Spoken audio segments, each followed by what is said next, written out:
¿Te has preguntado cuál es el sentido de tu vida? Algunos pueden pensar, yo pensé que había venido a una iglesia y me están hablando de filosofía. Cuando tú abres los ojos cada mañana, ¿qué es lo que te mueve a levantarte de la cama y a ponerte en movimiento?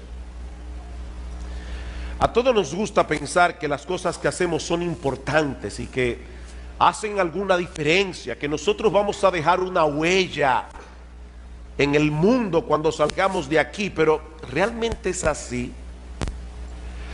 O para ponerlo en una forma más general, ¿hay algún propósito y significado para la existencia del hombre en un mundo como este, donde tenemos que enfrentar tantos problemas, tantas injusticias, tantas cosas torcidas que no parecen enderezarse nunca? ¿De qué sirven nuestros logros? O comportarse de cierta manera, si al final de cuentas todos vamos a morir, no importa cómo hayamos vivido. Ese es el tipo de cuestionamientos que se plantea el autor del libro de Eclesiastés, que comenzaremos a estudiar a partir de esta mañana. Y su respuesta inicial es tan desalentadora, tan devastadora, que algunos se preguntan cómo es posible que un libro como ese haya sido incluido en la Biblia. Una lectura superficial de Eclesiastés puede llevarnos a pensar que este libro fue escrito por un filósofo fatalista, no por un hombre inspirado por el Espíritu Santo. Para que tengan una idea del tipo de declaraciones que vamos a ver a lo largo de esta serie, permítanme darles un breve muestrario.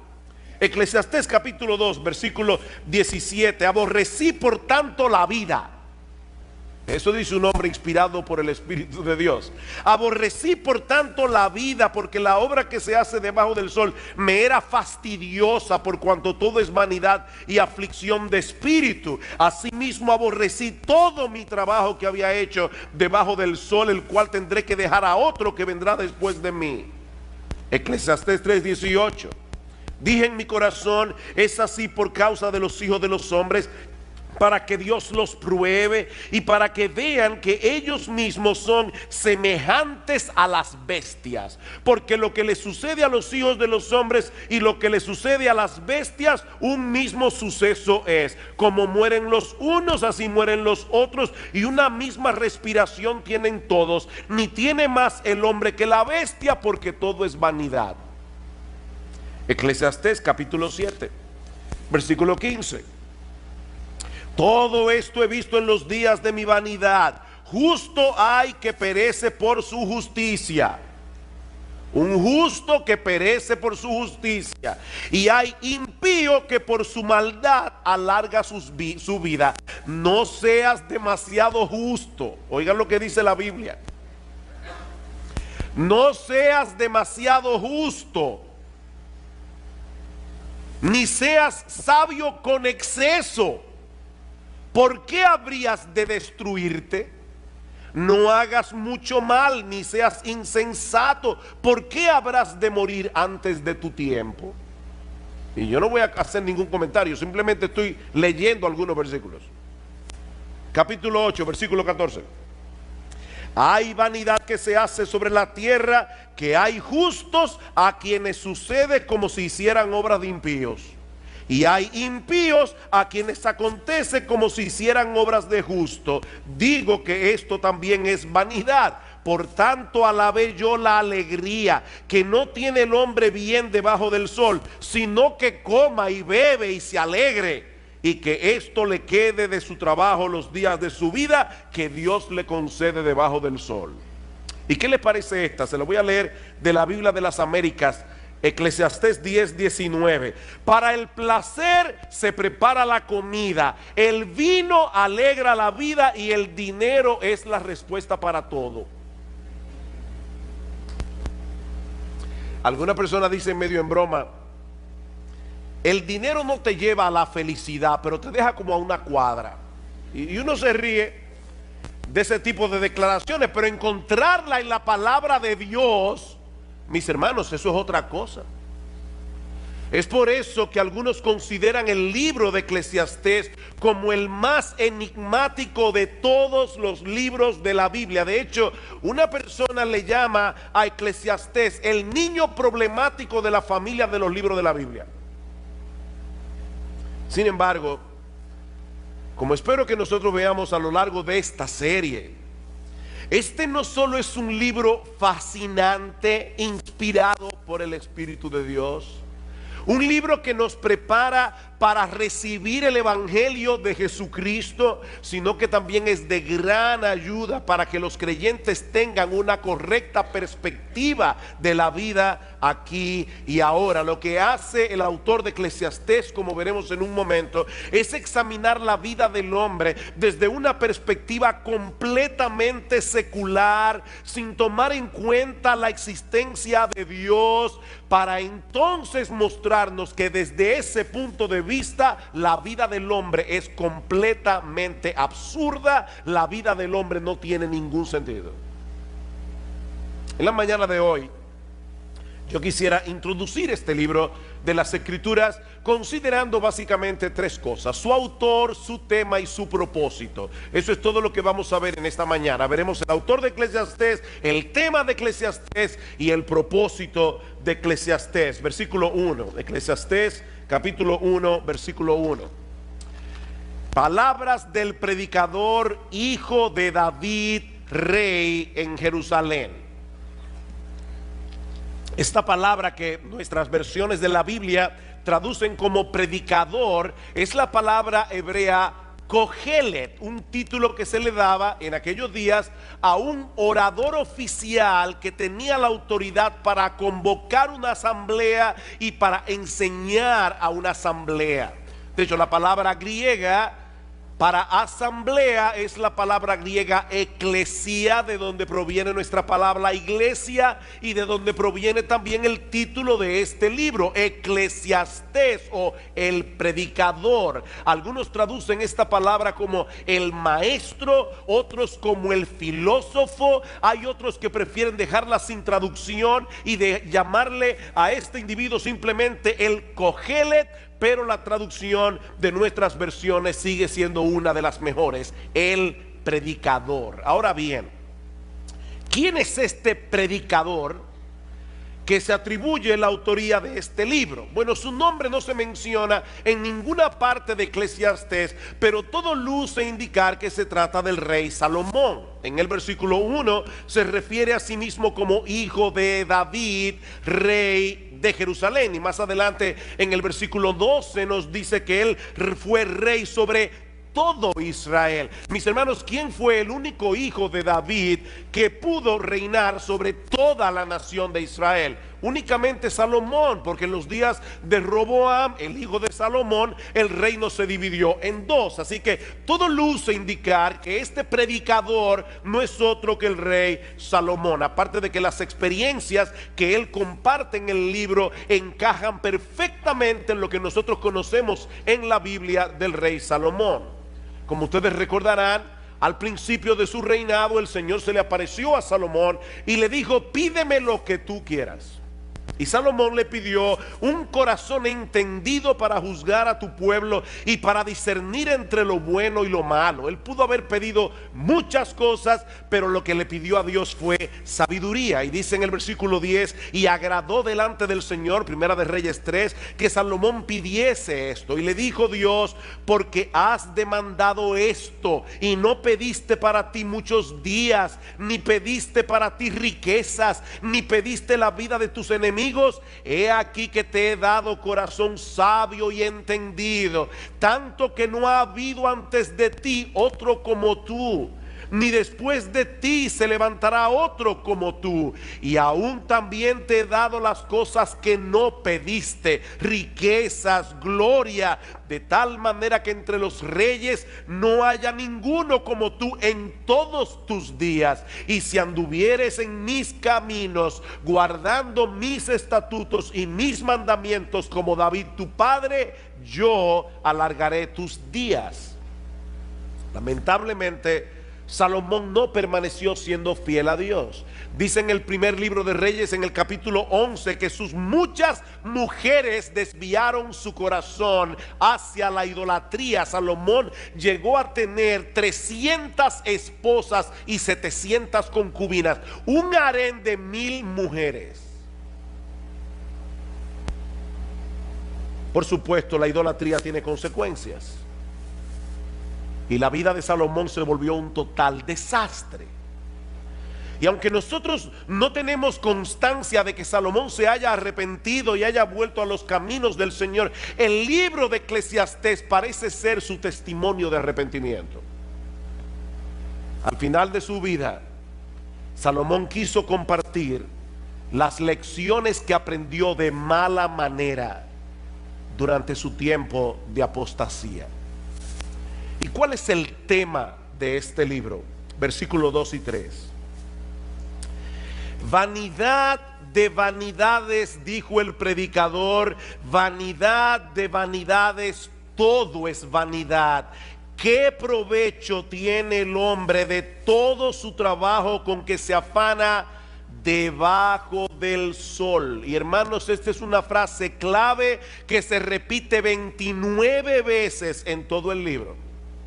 Lo que Salomón quiere hacernos ver es que si la existencia humana se limita al aquí, al ahora, si no tomamos en cuenta lo que ocurre del otro lado del sol, cuando partamos de este mundo a la presencia del Señor, entonces nada de esta vida tiene sentido. Vanidad de vanidades, vanidad de vanidades, todo es vanidad. La Nueva Versión Internacional traduce esta frase: lo más absurdo de lo absurdo, lo más absurdo de lo absurdo, todo es absurdo. Y aún otro lo traduce: frustración de frustraciones, todo es frustración. La palabra vanidad también se repite una y otra vez en el libro de Eclesiastés, 38 veces en total, y se refiere a algo que no tiene sustancia, algo inútil, algo sin valor. Mi amigo, si tú dejas a Dios y a la eternidad fuera de la ecuación, lo que te queda es una vida vacía, sin propósito y sumamente frustrante. Salomón parece estar sacando balance aquí, al final de su vida, de todas las cosas que él tuvo la oportunidad de experimentar, cuando Dios dejó de ser relevante para él, y el resultado final fue menos que nada. Vanidad de vanidades. Los judíos empleaban ese tipo de expresiones cuando querían enfatizar una idea, como cuando nosotros decimos rey de reyes. Él es el rey que está por encima de todos los reyes, o cantar de los cantares. Es el cantar más extraordinario, es el cantar que está por encima de todos los cantares. Bueno, lo que Salomón nos está diciendo aquí es que no hay una cosa más vana que una vida sin Dios. Eso es lo más vano, ya más vano no se puede ser. Esa es la vanidad de las vanidades. Y lo repite 2 veces: vanidad de vanidades, vanidad de vanidades. Y por si todavía alguien no entendió la fortaleza de su idea, concluye diciendo: todo es vanidad. Todo es vanidad.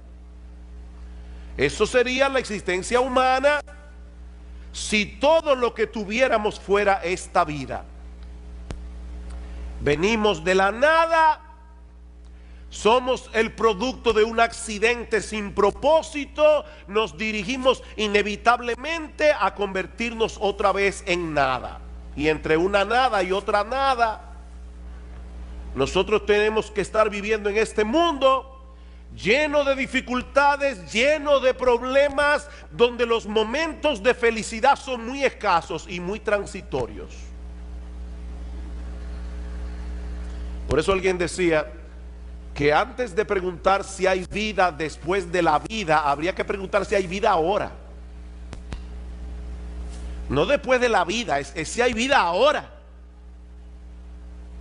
Un día viene, otro día va, muy similar al anterior, y después de muchos días, la muerte. La pregunta es: ¿para qué afanarse tanto? Si al final de cuentas todos terminamos con las manos vacías. Versículo 3: ¿qué provecho tiene el hombre de todo su trabajo con que se afana debajo del sol? ¿Cuál es tu ganancia? Bueno, mire, yo me conformo con dejar un legado a las generaciones futuras. Genial. Pero ¿de qué te sirve eso a ti? Decía el cineasta Woody Allen: yo no quiero alcanzar la inmortalidad a través de mi obra. Yo quiero alcanzarla no muriéndome. El problema es que no tenemos esa alternativa.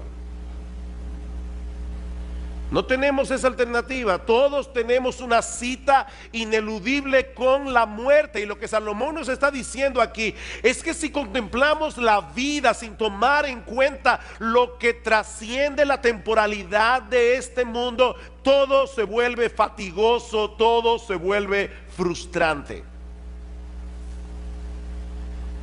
Eso es lo que él pasa a probar a partir de los versículos 4 al 11, usando algunos ejemplos de la creación y de la experiencia humana. Versículo 4: generación va y generación viene, mas la tierra siempre permanece.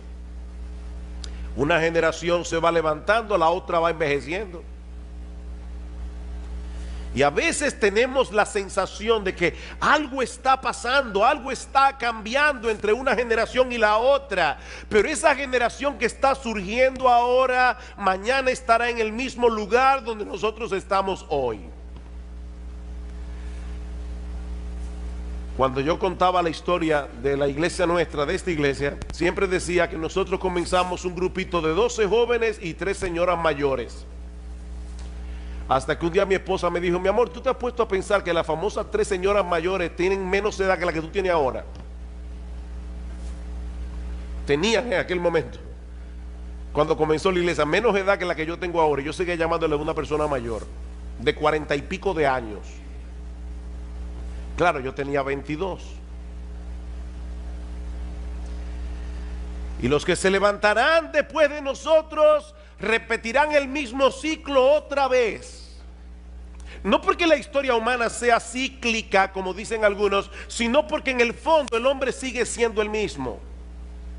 Ahora tenemos computadoras, tenemos internet, tenemos muchísimas cosas, pero el hombre sigue siendo el mismo. Escuchen este comentario: los muchachos de ahora aman el lujo, se comportan de una forma inapropiada, desacatan la autoridad y no muestran respeto hacia los que son mayores que ellos. ¿Verdad que parece una declaración muy actual? Eso lo dijo Sócrates en el siglo V antes de Cristo. ¿Y qué le parece esta de Pedro el Ermitaño? Pedro el Ermitaño nació en el 1050, murió en el 1115. Los jóvenes de hoy solo piensan en sí mismos, no tienen ninguna reverencia hacia sus padres o los ancianos, se impacientan ante toda la restricción y hablan como si lo supieran todo.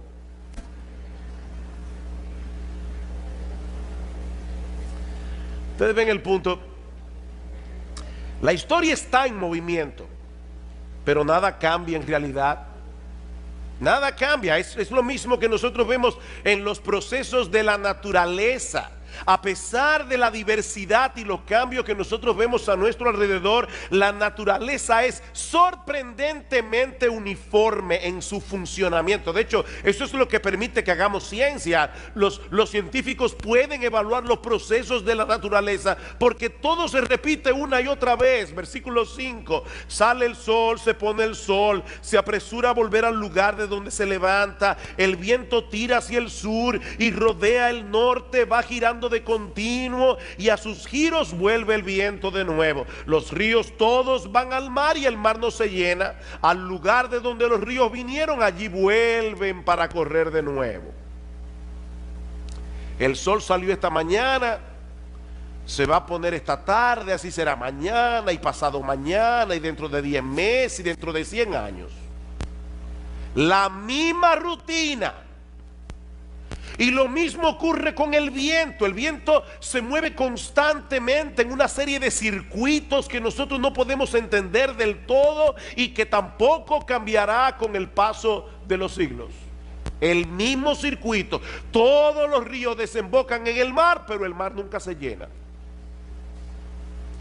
Y al lugar de donde los ríos vinieron, allí vuelven para correr de nuevo. La misma cosa una y otra vez. Y esa monotonía de la naturaleza no es otra cosa que un reflejo de la monotonía de la vida humana.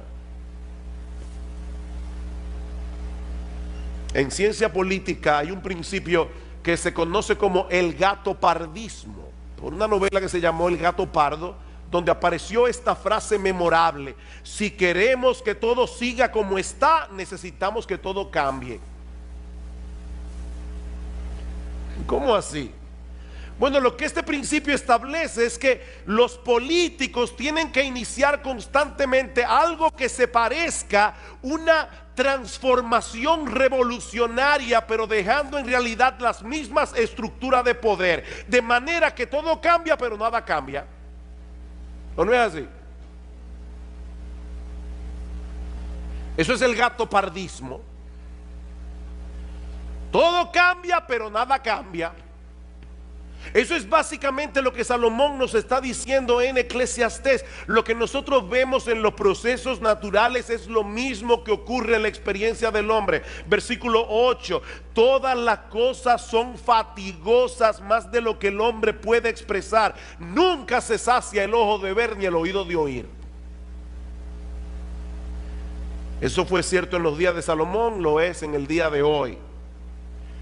En la historia de la civilización, el hombre nunca había tenido a su alcance tantas posibilidades de ver y oír cosas diferentes. Hace 200 años, si usted quería escuchar música tocada por una orquesta, usted tenía que ir a donde la orquesta estaba. Ese era un lujo que muy pocas personas podían darse. Hoy día cualquier muchacho tiene a su alcance un montón de dispositivos, de programas, de aplicaciones que le permiten ver y escuchar lo que quiera y cuando lo quiera. iPod, iPhone, iPad, iTunes, MP3, YouTube, SoundCloud, Netflix, Crackle y yo no sé cuántas cosas más. ¿Y saben qué? No importa cuántas cosas veas, no importa cuántas cosas escuches, nunca te sentirás satisfecho. Nunca te sentirás plenamente satisfecho. Yo recuerdo cuando era niño, a mi padre le encantaba hacernos cuentos árabes. Y yo recuerdo uno en particular donde había un rey que le ofreció la mitad de su reino a cualquier persona que pudiera llevarle algo que fuera más pesado que lo que él tenía en su mano. Y las personas comenzaron a traer cosas pesadas, lingotes de oro cada vez más pesadas, y siempre lo que el rey tenía en la mano pesaba más. Y la gente decía: ¿cómo es posible que este hombre pueda tener algo en su mano envuelto en un pañuelo que pese más que todo lo que nosotros llevamos? Finalmente hubo un sabio que le dijo: lléveme donde el rey. Cuando pusieron el pañuelo en la balanza, este sabio cogió un poco de tierra, lo puso en la otra balanza y la tierra pesó más. Y todos quedaron sorprendidos hasta que él dio la explicación. Lo que hay envuelto en ese pañuelo es un ojo humano. Y el ojo humano no se sacia con nada, pero al final tendrá que contentarse con un puñado de tierra. Nunca se sacia el ojo de ver. Siempre queremos ver otra cosa, escuchar otra música, tener otra experiencia. Lo que ayer me emocionaba, hoy me causa aburrimiento. ¿O no es así? Así como el mar nunca se llena, nuestros sentidos tampoco. Es por eso, hermanos, que la industria del entretenimiento es tan exitosa. Nosotros queremos algo nuevo, algo que nos libere de ese ciclo interminable de insatisfacción y de hastío. El problema es que todo lo que el mundo ofrece debajo del sol nos deja exactamente en el mismo punto de partida. Versículo 9. ¿Qué es lo que fue? Lo mismo que será. ¿Qué es lo que ha sido hecho? Lo mismo que se hará. Y nada hay nuevo debajo del sol. ¿Hay algo de lo que se puede decir, he aquí esto es nuevo? No, ya fue en los siglos que nos han precedido. Si leemos con cuidado la historia, veremos que el hombre sigue siendo esencialmente el mismo con el paso de los siglos. Las mismas dudas, los mismos problemas, las mismas aspiraciones, los mismos anhelos, la misma lucha.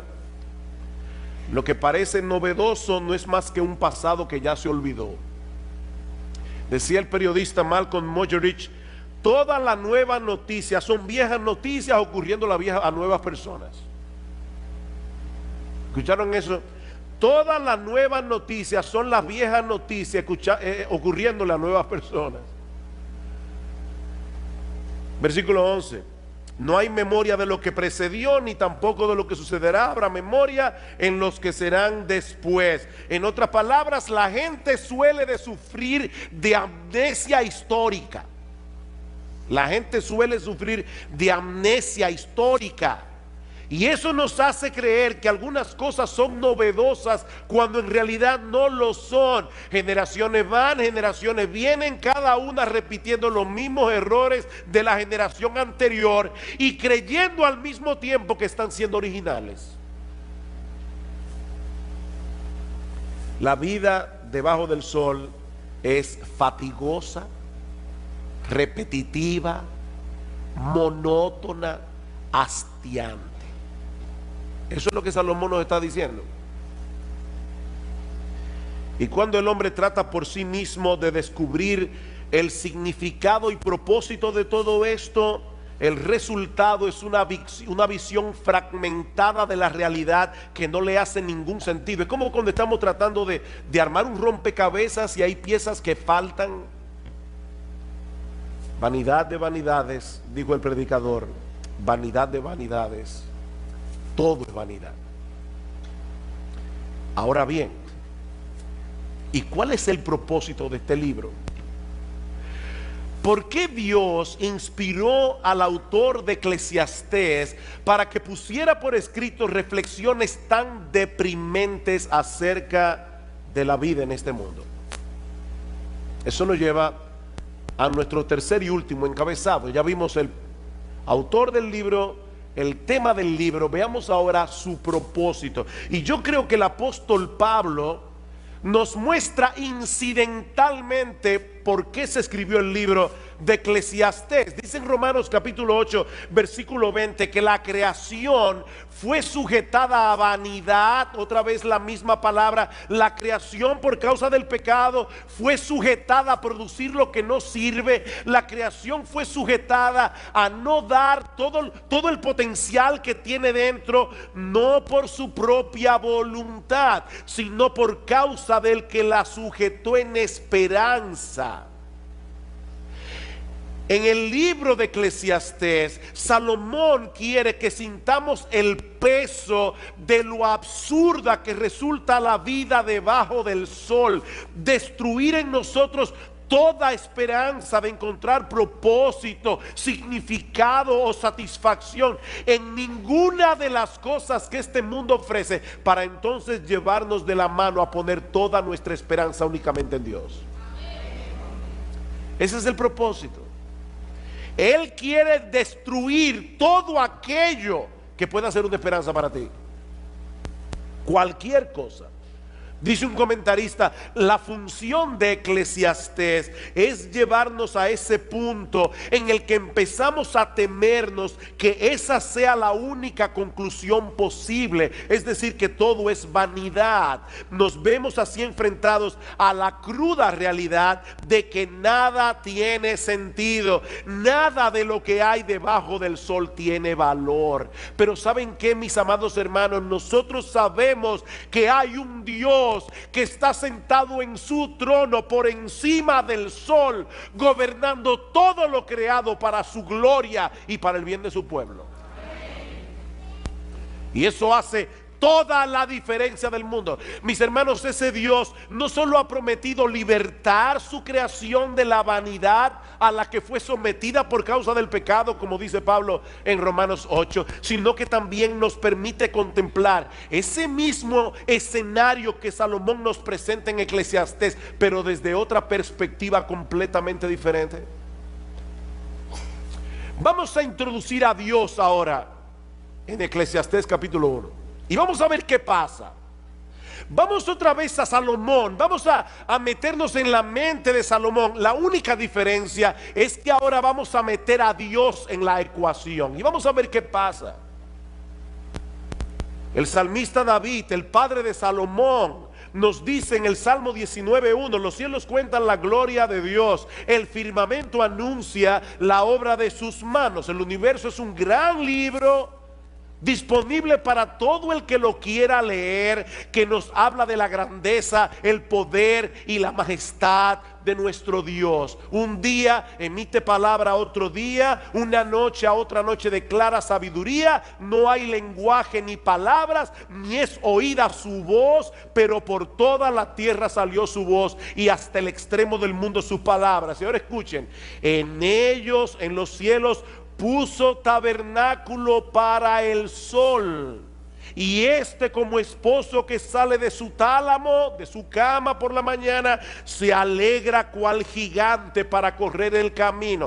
El mismo sol que Salomón pone como ejemplo de la monotonía de la vida, nos da un mensaje completamente distinto cuando Dios está detrás del proceso. Ese ciclo solar testifica de la gloria, el poder, el gozo. Dice que se alegra cual gigante, el gozo y aún la bondad de nuestro Creador, que hace salir su sol sobre malos y buenos y que hace llover sobre justos e injustos, como dice Cristo en Mateo 5:45. Así que si leyéramos apropiadamente el mensaje que el sol comunica, ¿saben qué pasaría? Que no dejaríamos nunca de alabar a Dios. Dice en el Salmo 113: desde el nacimiento del sol hasta donde se pone, sea alabado el nombre de Jehová.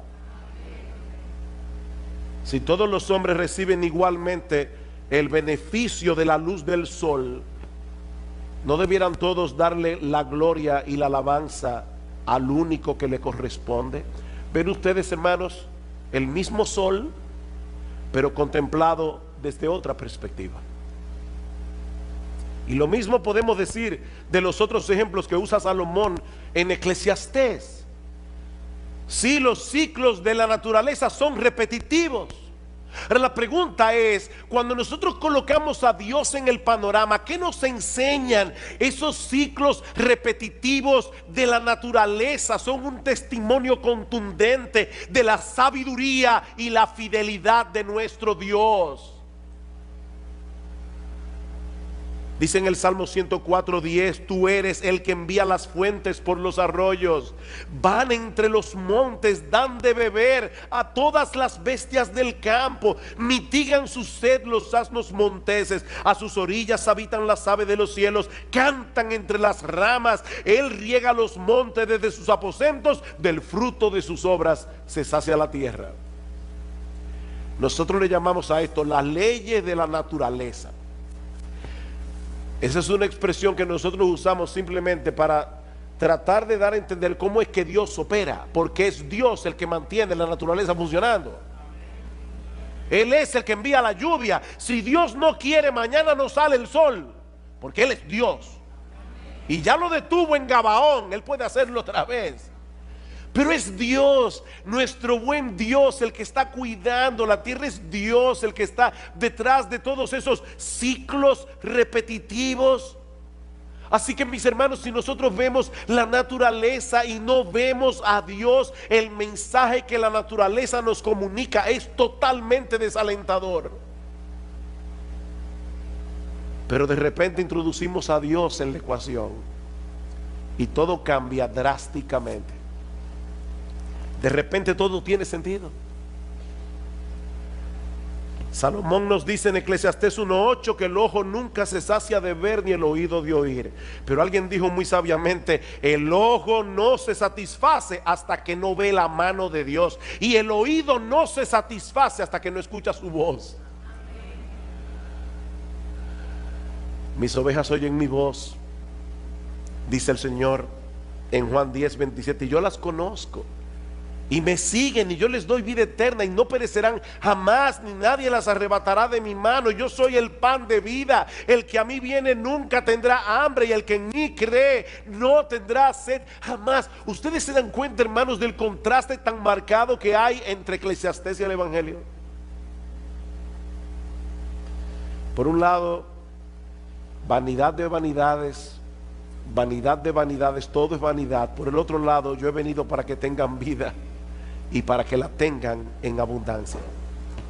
Juan capítulo 10, versículo 10.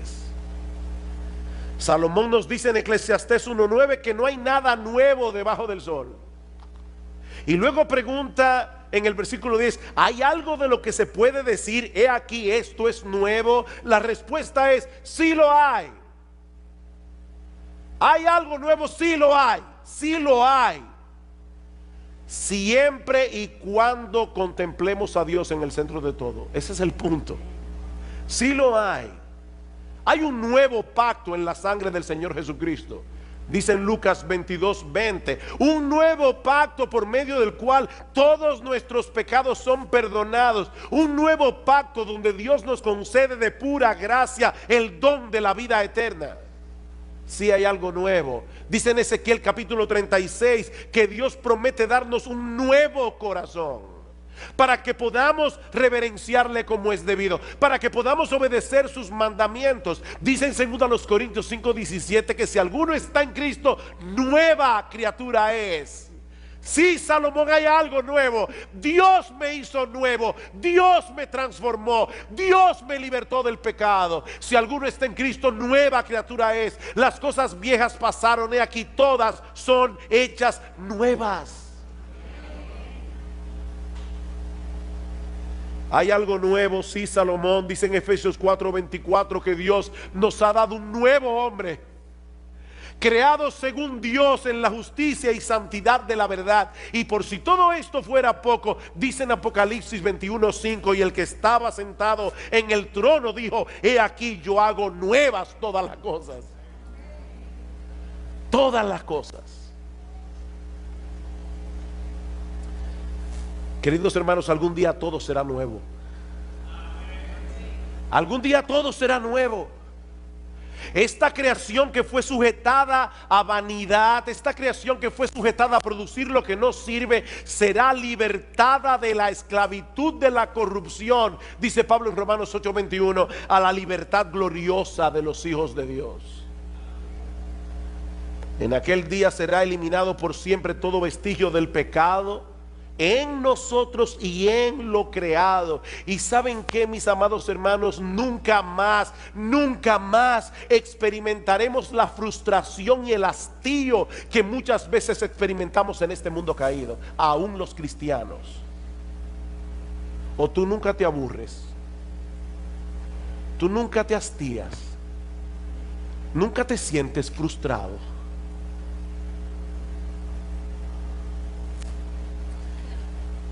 Mi hermano, déjame hacerte una pregunta. ¿Cuál es la perspectiva con la que tú usualmente contemplas la vida? ¿Te colocas en la posición de aquellos que viven sin esperanza y sin Dios en el mundo? A veces yo escucho a los creyentes con tantas quejas, que uno se pregunta, ¿dónde está Dios? ¿Dónde está Dios? ¿Cuál es tu perspectiva de la vida, mi hermano? ¿Eres tú de aquellos que aún siendo cristiano, redimido por la sangre del Cordero, contemplan la vida desde la perspectiva de aquellos que viven sin esperanza y sin Dios? ¿O te levantas por encima de lo que tus ojos ven, debajo del sol para contemplar todas las cosas a través de la presencia omnipresente de Dios en el mundo. Miren, hermanos, no hay que ser un incrédulo para perder de vista a Dios. De hecho, en la época de Salomón, el ateísmo no se conocía. Eso era algo extraño. Salomón no está diciendo que vamos a contemplar la vida desde el punto de vista del ateo. Basta simplemente con que tú creas en Dios, pero no lo tomes en cuenta.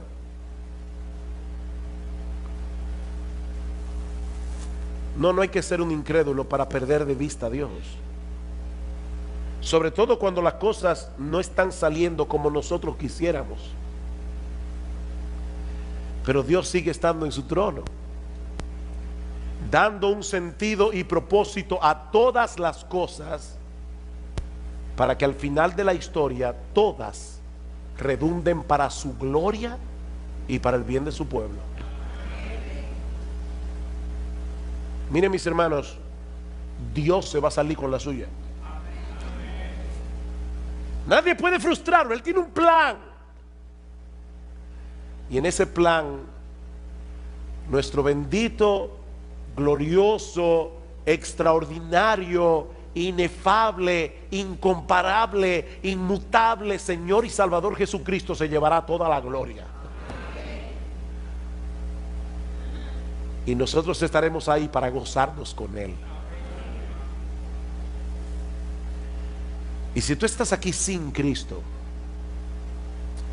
mi amigo, no intentes encontrar el significado y propósito de la vida en este mundo dentro de los límites de las cosas que este mundo ofrece.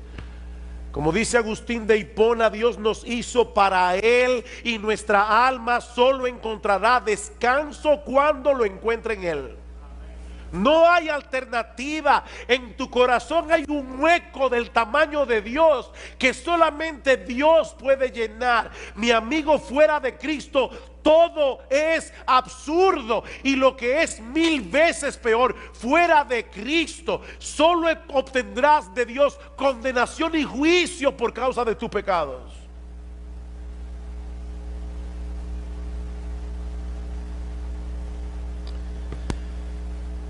Miren, hermanos, hay frases que en el mundo evangélico se repite tanto y tanto y tanto, que se convierten en clichés, y nosotros dejamos de percibir la verdad que hay detrás de esas frases que se repiten una y otra vez.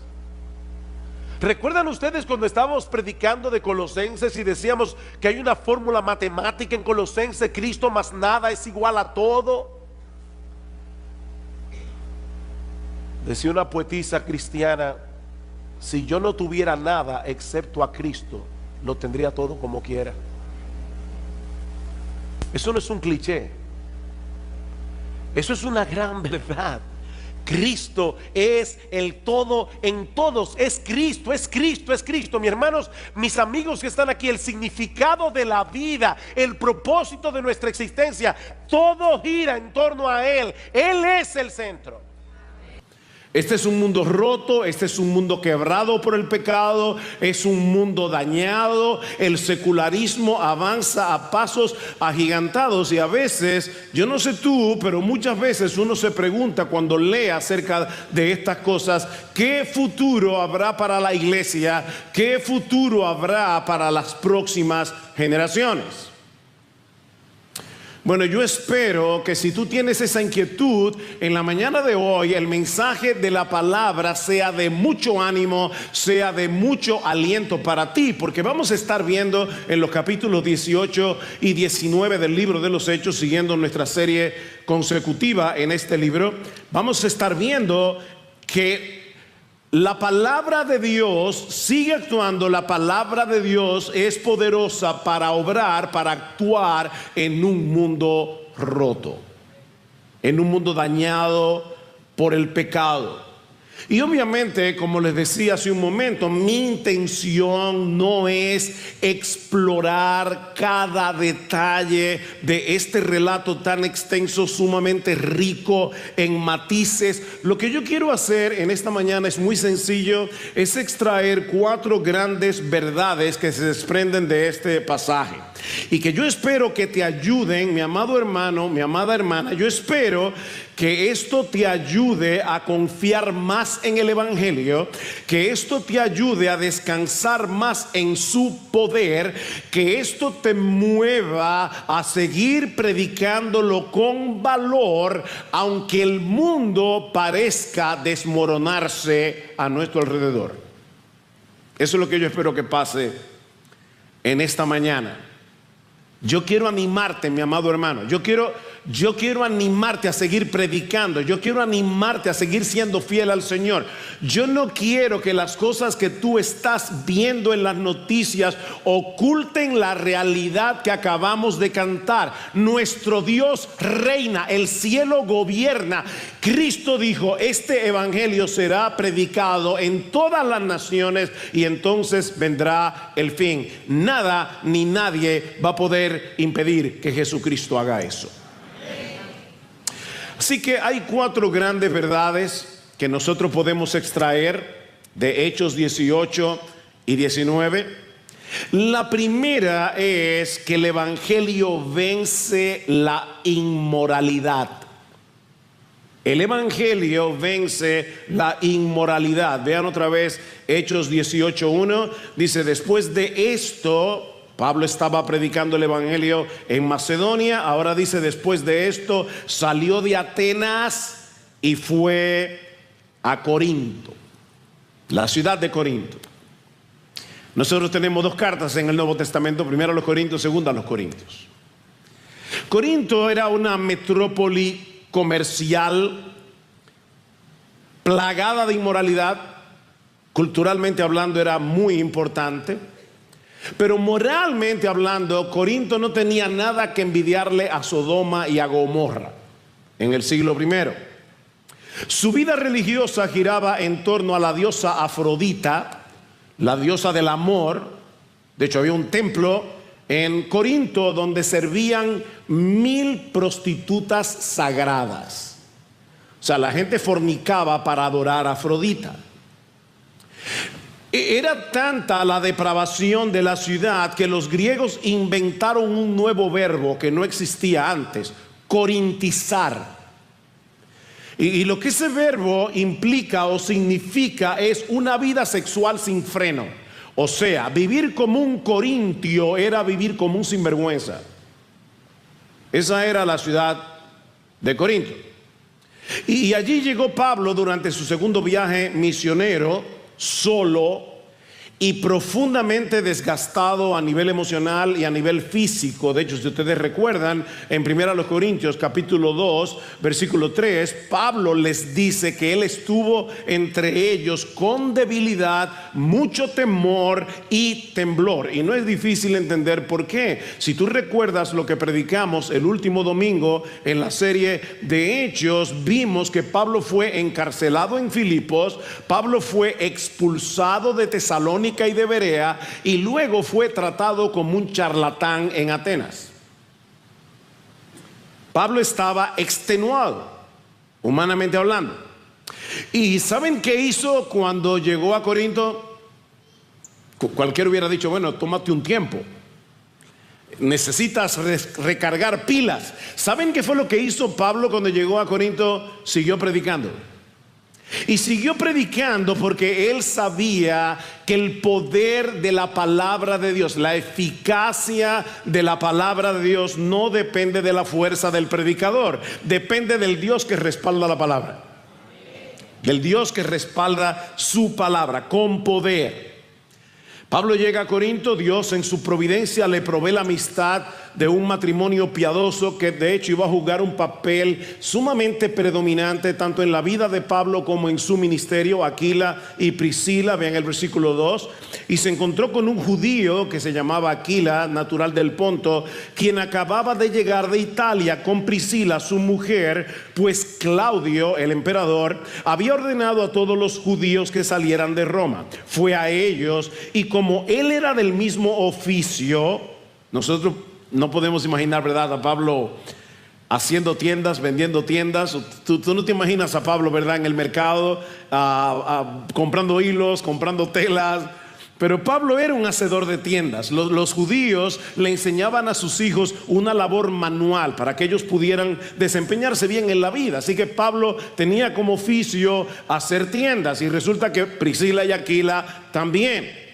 Dice, pues el oficio de ellos era hacer tiendas, y discutía en la sinagoga todos los días de reposo, y trataba de persuadir a judíos y a griegos. O sea, Pablo y Silas y Aquila, Priscila, Aquila y Pablo hacían tiendas durante la semana, predicaban la palabra durante los días de reposo. Poco tiempo después que Pablo llegara a Corinto, llegaron también Silas y Timoteo desde Macedonia, y sabemos por la carta a los Filipenses y por la carta a los primeras de los Tesalonicenses que ellos llegaron con un buen reporte de lo que Dios estaba haciendo en la iglesia, y aparte de eso trajeron una ofrenda para Pablo, y eso le permitió a Pablo dejar de hacer tiendas y dedicarse por entero a la predicación del evangelio. Versículo 5.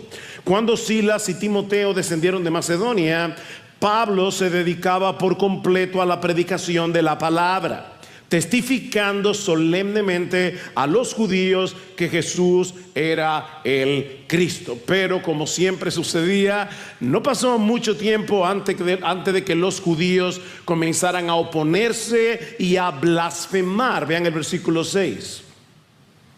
Pero cuando ellos se le opusieron y blasfemaron, él sacudió sus ropas y les dijo: vuestra sangre sea sobre vuestras cabezas, yo soy limpio, desde ahora me iré a los gentiles. Pablo parece estar usando aquí Ezequiel capítulo 33. Y cuando lleguen a sus casas, lean con calma ese capítulo. Pero en Ezequiel capítulo 33 se habla de un centinela, de la responsabilidad de un centinela. Niños, ¿qué es un centinela? Bueno, era una persona que estaba encima de una torre con una trompeta para anunciar si acaso la ciudad estaba siendo amenazada por algún enemigo. Ahora, si la gente no hacía caso a pesar de la advertencia del centinela, entonces él no era responsable de la destrucción de la ciudad. Lo que dice en Ezequiel 33 es: su sangre será sobre sus propias cabezas. Y lo que Pablo está diciendo aquí es que eso es exactamente lo mismo que ocurre con la predicación del evangelio. Mi amigo, si tú estás aquí en la iglesia hoy, tal vez alguien te invitó. Lo que nosotros estamos haciendo hoy aquí, aparte de predicar la palabra, es actuar como centinelas. Nosotros tenemos la responsabilidad de advertir a la gente del juicio venidero por causa del pecado y presentarles a Cristo, a nuestro Señor Jesucristo, como el único que puede librarnos de la condenación eterna. Las 2 semanas pasadas el pastor Salvador habló acerca de ese tema. Esto es algo sumamente serio. Ahora, mis hermanos, lo que Pablo nos está enseñando aquí es que no nos toca a nosotros hacer que la gente haga caso y se convierta. Nosotros somos centinelas, nosotros advertimos, pero no nos toca a nosotros hacer que la gente haga caso y se convierta. Mis hermanos, no tenemos ese poder.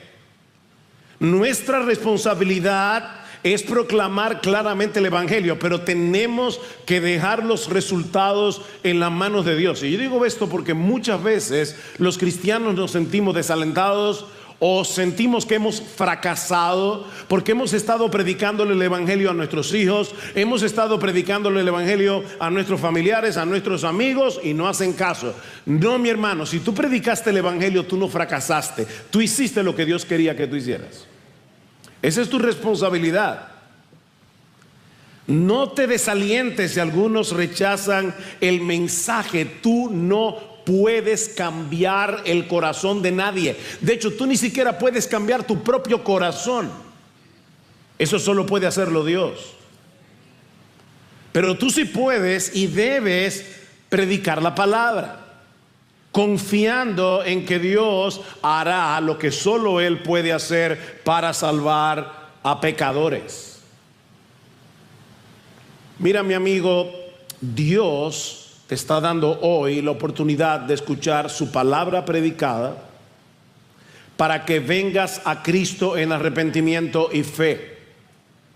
Eso es algo que nadie puede hacer por ti. No lo puede hacer el predicador, no lo puede hacer tu papá, no lo pueden hacer tus amigos. Mi amigo, presta atención a la palabra predicada. Y ahora aquí pídele al Señor que abra tu corazón, como de hecho sucedió en Corinto. A pesar del rechazo de los judíos, a pesar de la descomposición moral de la ciudad, ¿qué pasó en Corinto? Bueno, que la palabra de Dios no volvió vacía. En medio de tanta oscuridad, Dios hizo brillar la luz del evangelio y el resultado fue sorprendente. Versículo 7. Y partiendo de allí, es decir, de la sinagoga, se fue a la casa de un hombre llamado Ticio, justo, que adoraba a Dios, cuya casa estaba junto a la sinagoga. Por favor, no dejen de ver estos detalles de Lucas. O sea, Pablo está predicando el evangelio en la sinagoga. Los judíos comienzan a blasfemar. Así que hace Pablo, se muda a la casa de al lado. Así que cada vez que los judíos tenían que ir a la sinagoga, se encontraban con Pablo predicando el evangelio. Y no solamente eso, versículo 8. Y Crispo, el oficial de la sinagoga, creyó en el Señor con toda su casa. Otra vez, ven cómo Dios está interesado en las familias. Creyó él junto con toda su casa. Y muchos de los corintios, al oír, creían y eran bautizados. Yo no me imagino un bautismo en Corinto y la gente dando testimonio de lo que fue su vida pasada.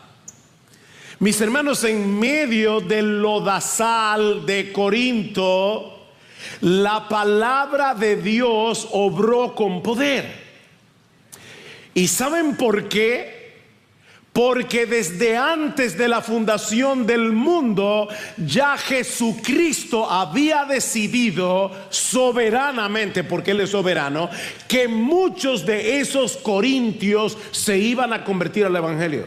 Vean el versículo 9. Y por medio de una visión durante la noche, el Señor dijo a Pablo: no temas, sigue hablando y no calles, porque yo estoy contigo y nadie te atacará para hacerte daño, porque yo tengo mucho pueblo en esta ciudad. Y la palabra que usa Pablo aquí es la misma que se usa en el Antiguo Testamento griego para referirse al pueblo de Israel, al pueblo escogido de Dios. Cuando Pablo llegó a Corinto, esa gente no sabía, mucha de esa gente no sabía que Cristo los había escogido. Cristo los había escogido. De hecho, Pablo tampoco lo sabía. Pablo tampoco lo sabía. Eso solo es revelado a través de la predicación del evangelio. Mira, tú y yo no sabemos cuántos de los que viven a nuestro alrededor ya fueron escogidos por Cristo para ser parte de su pueblo. No lo sabemos. La única forma de saberlo es predicándoles el evangelio. Yo recuerdo hace unos años que vino un hermano, un predicador de Estados Unidos, y nos decía: mira, cuando yo salgo a la calle, yo asumo que todos los que están allá afuera son elegidos y yo les predico. A través de la predicación se verá quién es elegido y quién no lo es. Pablo dice en 2 Timoteo capítulo 2 versículo 10: yo todo lo soporto por amor a los escogidos, para que ellos también obtengan la salvación que es en Cristo Jesús con gloria eterna. Yo todo lo soporto. ¿Por qué? Por amor a los escogidos, porque nadie, absolutamente nadie, se va a salvar si no es a través de la predicación del evangelio. Pablo se queda año y medio predicando el evangelio en Corinto, y por supuesto los judíos hicieron lo posible y lo imposible para detenerlo. Versículo 12. Pero siendo Galión procónsul de Acaya, de paso, este Galión es nada más y nada menos que hermano de Séneca, el famoso filósofo que vivía en Roma. Creo que fue tutor de Nerón, importante. Pero siendo Galión procónsul de Acaya, los judíos se levantaron a una contra Pablo y lo trajeron al tribunal, diciendo: este persuade a los hombres a que adoren a Dios en forma contraria a la ley. Y cuando Pablo iba a hablar, Galión le dijo: no, ni hables. Si esto es una cuestión que tiene que ver con ustedes judíos religiosos, yo no me voy a meter en eso. En otras palabras, Dios usó al procónsul de Acaya para que Pablo pudiera seguir predicando el evangelio. Mis hermanos, cuando Dios abre una puerta para el evangelio, nadie la puede cerrar. Nadie la puede cerrar. Y si por si acaso tú piensas que nuestra sociedad, República Dominicana, está siendo demasiado corrompida, es una sociedad que está demasiado perdida como para que el evangelio penetre en ella, por favor escucha con cuidado lo que Pablo escribió a los corintios unos años después de su primera visita. No erréis. Ni los fornicarios, ni los idólatras, ni los adúlteros, ni los afeminados, ni los que se echan con varones, ni los ladrones, ni los avaros, ni los borrachos, ni los maldicientes, ni los estafadores heredarán en el reino de Dios. Y esto erais algunos, mas ya habéis sido lavados, ya habéis sido santificados, ya habéis sido justificados en el nombre del Señor Jesús y por el Espíritu de nuestro Dios. Por eso les decía que me habría encantado ver un bautismo en Corinto.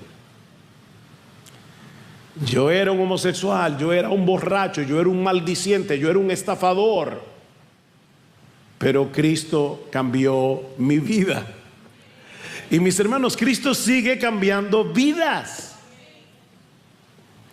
El evangelio puede rescatar lo que parece irremediablemente perdido. Así que, mi hermano, otra vez, no temas, no calles, sigue hablando. Sigue hablando. A partir del versículo 18, Lucas narra brevemente el final del segundo viaje misionero y el principio del tercero. Y en esos pocos versículos, no lo voy a leer, lo pueden leer en su casa, Lucas 18 al 23. En esos pocos versículos, Lucas nos dice que Pablo partió de Corinto, pasó por Cencrea, y yo sé que probablemente le llamó la atención en la lectura que Pablo hizo un voto. Eso era muy típico entre los judíos, era una forma de mostrar su gratitud. No me voy a meter en eso. Los judíos hacían voto de nazareato, era una forma de decirle a Dios: estoy agradecido por lo que tú has hecho conmigo, entre otras cosas. Y Pablo se corta el pelo.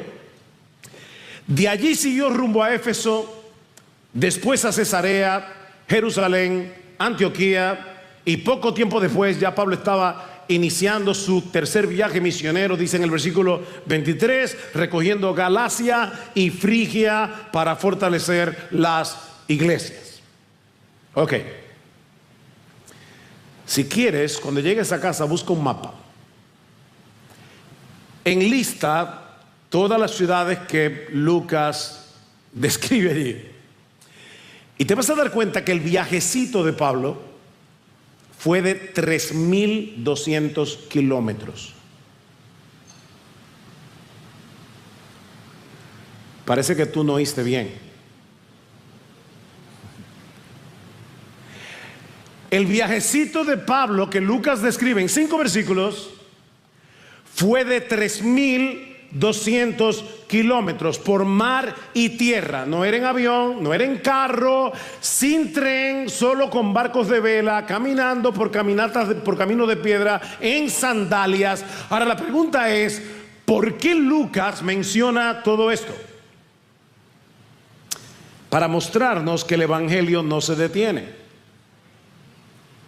Que a pesar del cansancio que tenía Pablo, a pesar de las amenazas, a pesar de la oposición y los peligros del camino, la palabra sigue su paso. Mis hermanos, vuelvo y repito, Cristo dijo en Mateo capítulo 24, versículo 14, este evangelio será predicado en todo el mundo para testimonio a todas las naciones, y no hay absolutamente nadie, no existe ninguna organización, por poderosa que fuera, que pueda frenar lo que Cristo dijo que iba a hacer.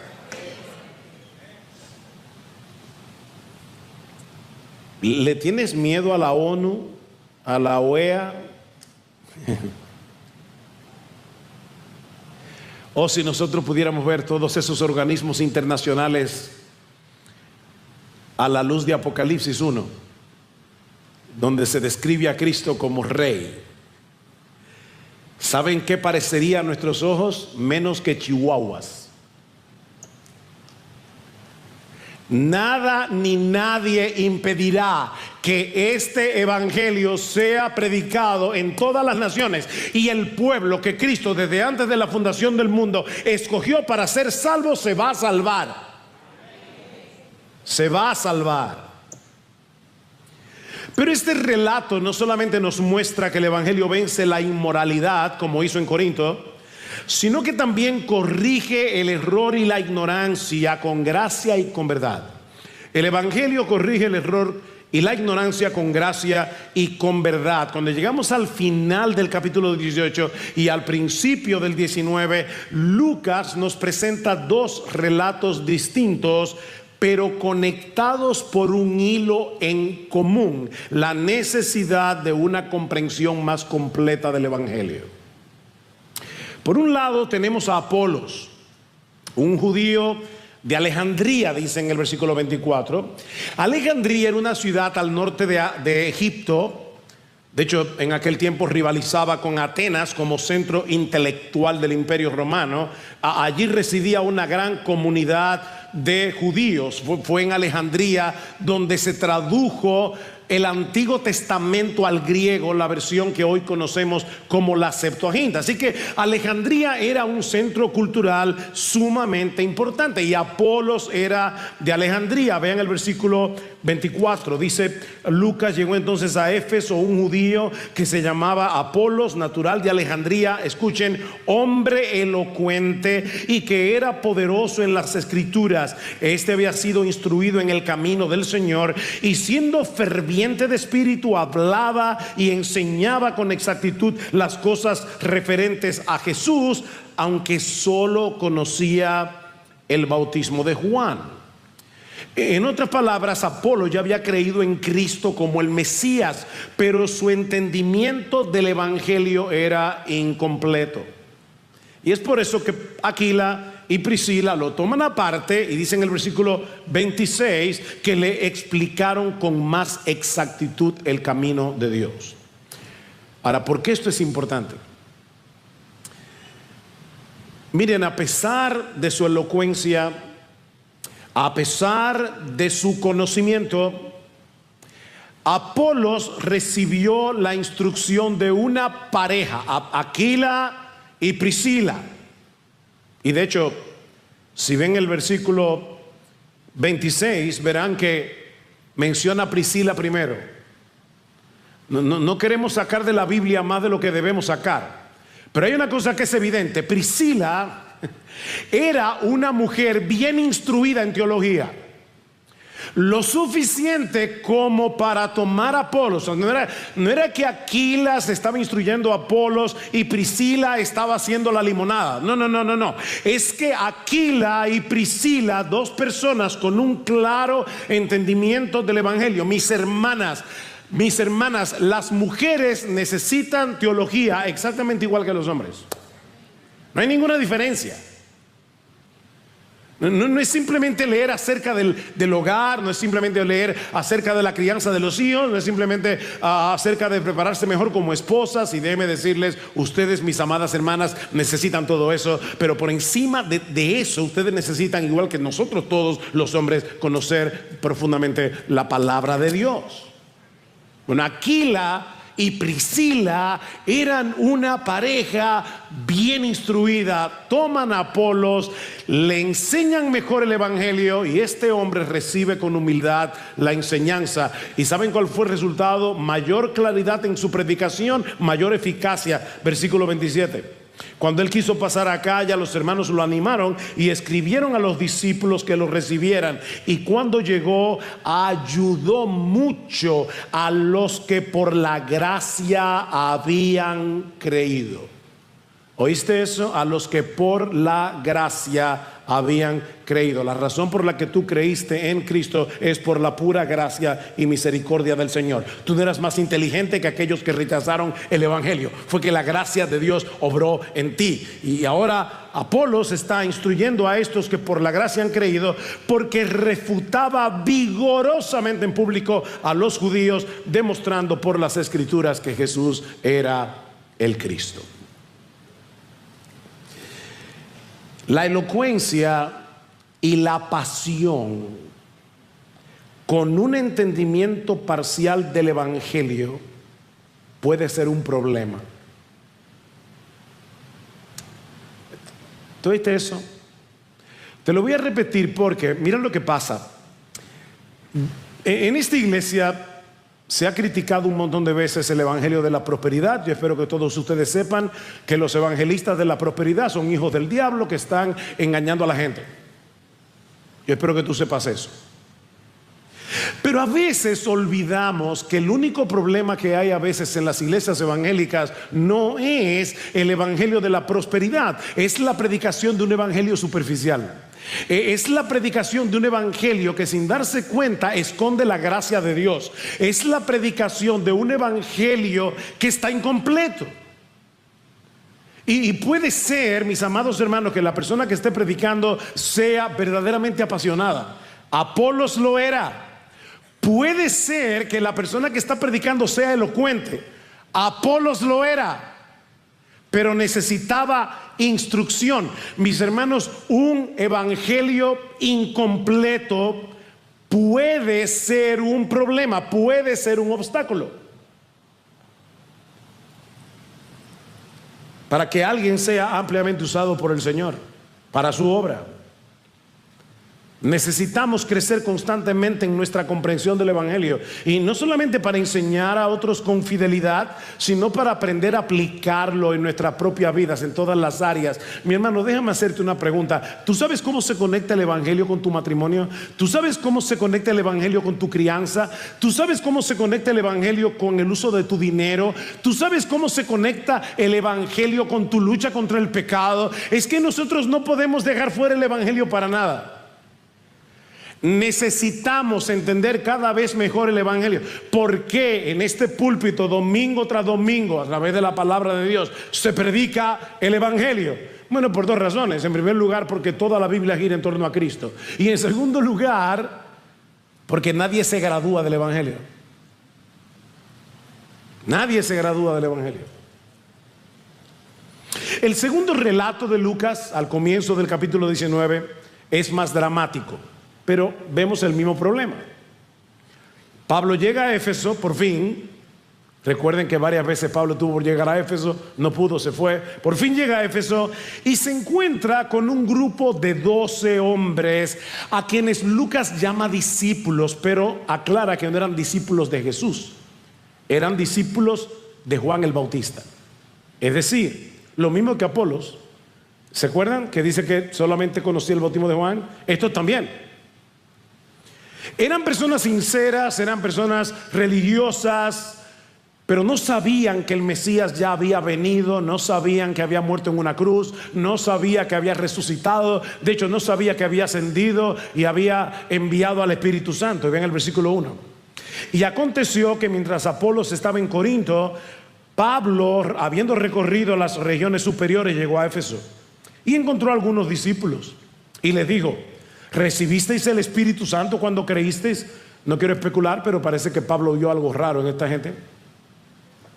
Ellos le respondieron: no, ni siquiera hemos oído si hay un Espíritu Santo. Entonces él dijo: ¿en qué bautismo fuisteis bautizados? Ellos contestaron: en el bautismo de Juan. Fíjense, a diferencia de Apolos, que sí conocía con exactitud los caminos del Señor, estos discípulos ni siquiera sabían que había un Espíritu Santo, lo que indica que ellos no habían entendido ni creído el Evangelio, porque les faltaba la pieza central. Déjame hacerte una pregunta sencilla. ¿Cuál es el corazón del Evangelio? Esta gente no había oído hablar del Espíritu Santo. Pregunta: ¿es el Espíritu Santo el corazón del Evangelio? ¿Qué era lo que le faltaba a esta gente? Entender quién es Cristo y qué fue lo que hizo en una cruz. Noten el versículo 4. Y Pablo les dijo: Juan bautizó con el bautismo de arrepentimiento, diciendo al pueblo que creyera en aquel que vendría después de él, es decir, Jesús. Esta gente necesitaba conocer, entender y confiar en el corazón del Evangelio, la persona y la obra de Cristo. Así que Pablo les predica, ellos se convierten, son bautizados. No era una multitud, dice el texto que eran solo 12 personas,